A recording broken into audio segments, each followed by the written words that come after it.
Hey guys, this is Comic Uno, and today I'm doing a review for Convergence Justice League of America, issue 1. Before I start talking about Justice League of America, just want to give you guys a couple updates. Of course, I have Comic Uno, and one of the sheets fell. Hold on. Comic Uno, episode 94, and these are the exclusive comics. We got Thrilling Adventure Hour presents Beyond Belief, issue 1. The Infinite Loop, issue 1. The Little Mermaid, issue 3.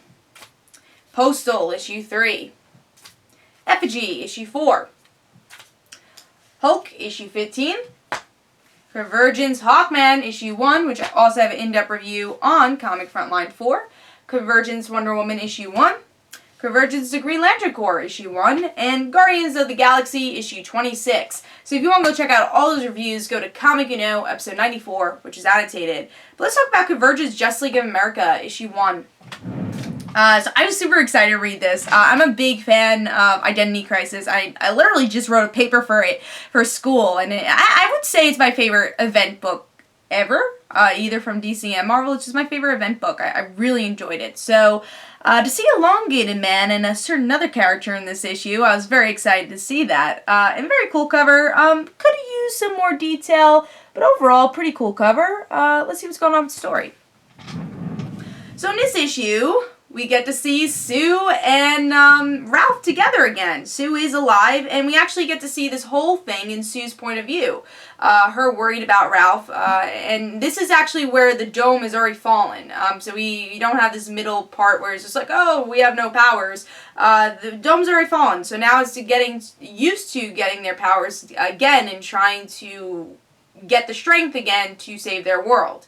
So that's what they're doing. The Detroit Justice League trying to get their powers back. And Sue is a little worried because these are not the power hitters, and, you know, they're kind of lackluster heroes. And she says that. It's like, I'm kind of worried for Ralph. I hope we win this war. And, yeah, it's just them trying to figure out their powers throughout this whole thing, figuring out who the heavy hitters are and how to defeat everybody. And then I'm trying to see who the villains were. Still random villains here. We get to see random villains who are going to fight our Justice League of America, which again is a complaint that we keep getting these random villains, but whatever. I really enjoyed Justice League of America, especially just for Sue coming back. I will say there were some grammar problems here. I hope I could point some of them out, but there's some, like, weird wording with the narration. I don't know if they did it just because, like, oh, Sue has weird wording, or is this just, like, weird wording and it just wasn't fixed? So that I do want to say. That was a little weird. But going back to it, I really like that Sue was the one who narrated the book, and I think that's what made me really enjoy it. It was her point of view, and it's a point of view of a character we have not seen in a long time, and a character I don't think we've ever really for her to come back to life.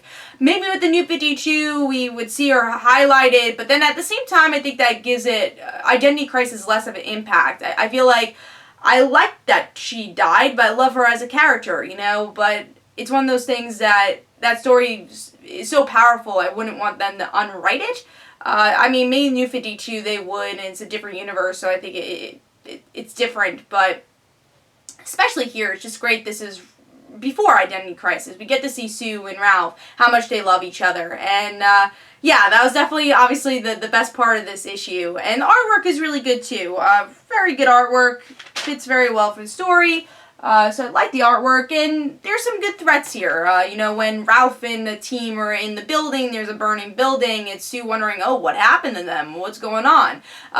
So, yeah, very good issue. If you are a fan of Identity Crisis, you're a fan of Sue and Ralph, definitely recommend this issue. If you've never read Identity Crisis, I feel like you might have less of an impact with this issue, because I feel like if you have a connection with Sue, you'll love it. If you don't, you know, it's one of those other Convergence books with a random villain. But, yeah, I do recommend this book, though, if you're a fan of those characters, because I loved it personally. So, Convergence Justice League of America issue 1 gets a solid 4 stars, and I'm really looking forward to seeing where this goes and seeing more Sue Dibney. So that is my review for Justice League of America. Hope you guys enjoyed. This is Comic Uno. Don't forget to follow me on Twitter. Don't forget to like my Facebook page. Also in the description below, there's links for my comic book, Like Father Like Daughter. And don't forget to like the Facebook page of Like Father Like Daughter. I'll see you guys later. Bye.